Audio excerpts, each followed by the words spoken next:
Il y a bien longtemps que tu es sur Terre et tu as oublié depuis un petit moment ce que tu es venu y faire. Allez, on regarde avec quelques cartes. Une première carte qui vient à nous.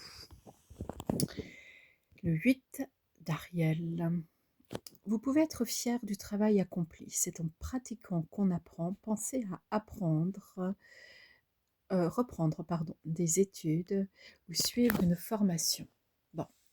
Dans un premier temps, on est déjà sur une notion de bilan peut-être intermédiaire, pour se dire effectivement, là, je peux aussi me féliciter.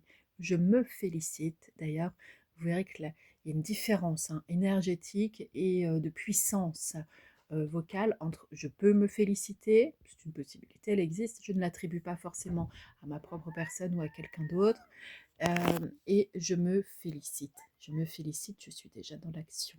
Je le reçois, je le produis. Bon. Alors, ici, avec le 8 d'Ariel, on est en train de nous dire que, d'abord, il faut quand même être fier, en fait, de ce qu'on fait, de ce qu'on sait faire dans la vie, parce que c'est quand même pas évident. La première phrase qui est venue, en fait, sur cette vidéo, m'est glissée par les guides. Il y a longtemps que tu es sur Terre. Regardons un peu ce que tu es venu y faire.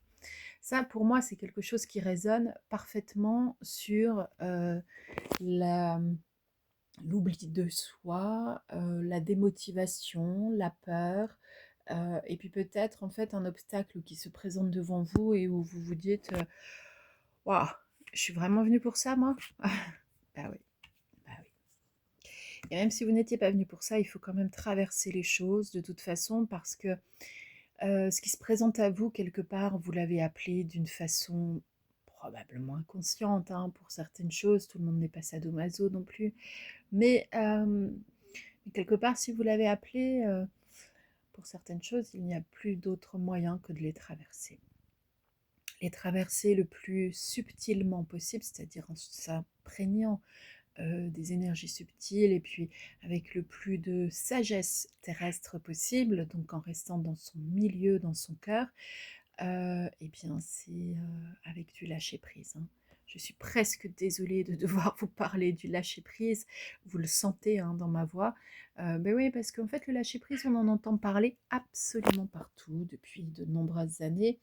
Et parfois, c'est rien que de l'entendre, ça nous crispe. Parce qu'on sait que c'est l'ultime seconde qui va nous permettre de modifier la situation. Bon, bah, des fois, le lâcher-prise, il apparaît sans qu'on l'ait forcément décidé, sans qu'on s'en soit rendu compte tout à fait consciemment. Puis des fois, il faut courir après. Bon, allez, seconde carte. C'est le page d'Ariel. Alors, il y a le chat qui n'arrête pas de faire bouger le truc là. Donc on est plutôt sur une personnalité digne de confiance, intelligente, instruite. Alors on est dans l'instruction, Ariel, équilibre, etc. Une excellente opportunité s'offre à vous, études ou formations, il est temps de se mettre au travail. Bon, là on est définitivement dans l'optique de, effectivement, qu'est-ce qu'on est venu faire sur Terre. Là, il y a... Alors, je ne dirais pas que la raison simpliste, c'est bosser, même si dans bien des acceptions philosophiques de l'organisation de notre quotidien, travailler permet d'obtenir de l'argent, un toit, vous savez, quand il y a des logements de fonction, ainsi de suite. Euh, Travailler permet en fait d'obtenir des garanties financières et matérielles variables qui nous amènent à plus de tranquillité. Ben oui, on est quitte de vivre dans une grotte en allant ramasser des myrtilles ou je ne sais quoi. Ok. Cependant, là, en fait, on vous dit, en fait, utilisez votre intelligence, regardez ce que vous savez déjà faire, c'est formidable. Alors, on a une autre carte qui arrive, le roi de Michel, la suite de Michel. Déjà, vous pourriez dire que la belle épée lumineuse de Saint-Michel est en train de couper tous les liens difficiles que vous vous traînez aux pattes depuis un petit moment. Le roi de Michel, c'est un personnage plutôt masculin, donc, dans son énergie yang, qui a des principes, qui est plutôt rationnel, ambitieux, respecté.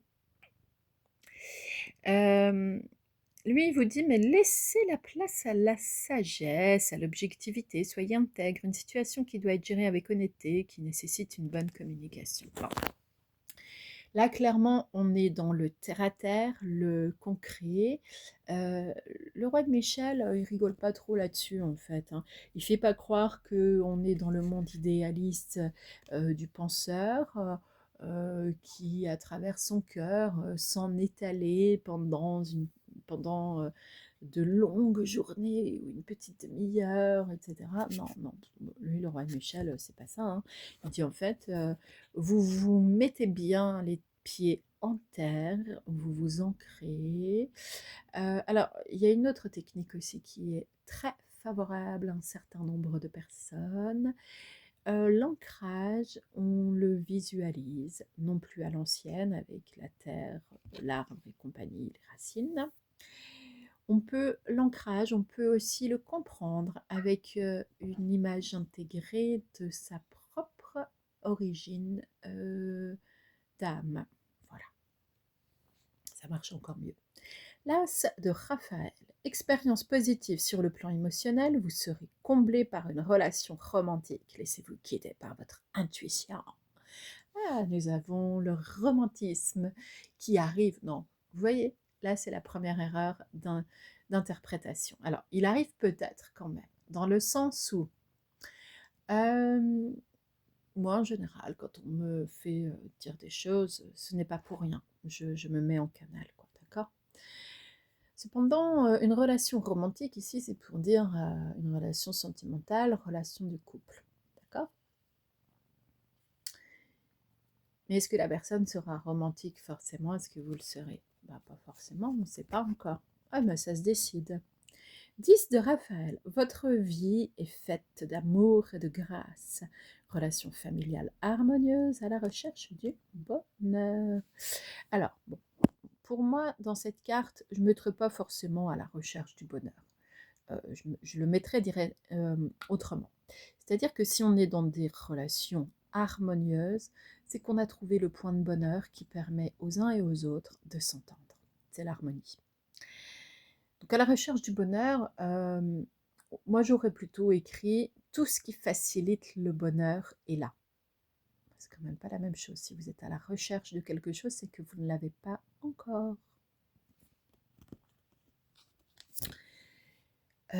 Chevalier de Raphaël. Alors, on a des caractères romantiques, artistiques, poétiques, un peu repliés sur soi-même, hein, quand même. Sa vie dans son monde, relation fondée sur un engagement profond, vous emballez, votre cœur palpite. Alors, les chevaliers, en général, amènent de l'action, du mouvement, ça redynamise un petit peu tout ce que l'on peut avoir dans son existence. Là, si c'est la suite de Raphaël, c'est vrai que ça touche le cœur. Vous pourriez utiliser aussi l'énergie verte de guérison en visualisant par exemple votre chakra du cœur, en demandant que les épines des précédentes relations soient sorties avec douceur de votre chemin. Attention, hein, s'il y a une personne que vous surnommiez l'épine de votre cœur, elle va être sortie de votre chemin. Parfois, on vous dit faites bien attention à vos mots, à vos souhaits. Bon, ben ça, c'est entre guillemets, vous rappelez que votre pensée est créatrice. Mais la Bible le disait, le Verbe est créateur. Alors, moi, si je parle de la Bible, je vous parle de la Bible pour, on va dire, un fond littéraire, pas un fond religieux, d'accord? Le fond religieux est ce qui a appauvri, à mon sens, la portée de la Bible et de ce type de narration, qui était finalement un ensemble de points de sagesse. Le 6 d'Ariel. Les besoins matériels sont comblés de manière inattendue comme par magie. Marque de gentillesse, tenez, recevez avec gratitude et reconnaissance. Bon, alors la reconnaissance, la gratitude, c'est pareil, c'est comme le lâcher-prise, on en entend beaucoup parler, c'est comme la bienveillance, etc. Parfois, on en entend parler par des gens qui n'incarnent pas du tout ces mots, et puis parfois, on en entend parler par des personnes qui utilisent leur image, leur aspect, etc. Bref, qui dénature les choses. Donc à la fin, ben, a-t-on confiance ou pas des fois, c'est un petit peu difficile à dire. En tout cas, on vous dit depuis le début dans ce tirage que on est en train de vous rappeler ce pourquoi vous êtes sur Terre. De la relation harmonieuse, de l'observation réelle quant à quant à tout ce que vous avez accompli. Et vous pouvez vous en féliciter, et moi je vous en félicite. Bravo. Puis on vous dit quand même qu'il va falloir continuer à bosser un peu. Mais c'est pas grave, ça, c'est faisable, c'est entendable, puisque vous allez vous positionner dans l'esprit de votre cœur. C'est avec la langue de votre cœur que vous allez choisir le meilleur chemin pour vous. D'accord ? Si vous avez besoin d'aide et d'accompagnement et d'éclairage sur cela, eh bien vous pouvez booker une séance avec moi, vous pouvez prendre contact avec moi pour voir laquelle de mes prestations serait la meilleure. Je suis en effet spécialisée sur de la psychologie, psychogénéalogie médiumnique inversée, l'exploration des lignées de lumière et la linguistique du cœur. Par le langage, en fait, je vous aide à redimensionner votre existence. Alors quand, comme ce matin, avec cette vidéo, il y a des reprises de mots comme j'ai pu le faire, qu'est-ce que cela signifie ? Manque de concentration. Pourquoi manque de concentration ? Il y a des périodes dans la vie où on n'est pas full contact avec la meilleure de nos concentrations. Pour l'instant, en ce moment, en effet, je suis très impliquée dans l'accompagnement en fin de vie, c'est-à-dire que je suis active, mais hélas, pour une personne très très proche. Alors il est vrai que durant ces périodes où l'on déploie d'autres capacités qui sont en lien avec notre sensibilité, nos capacités extrasensorielles, notre médiumnité, nous avons aussi des moments d'intensité et de faiblesse émotionnelle.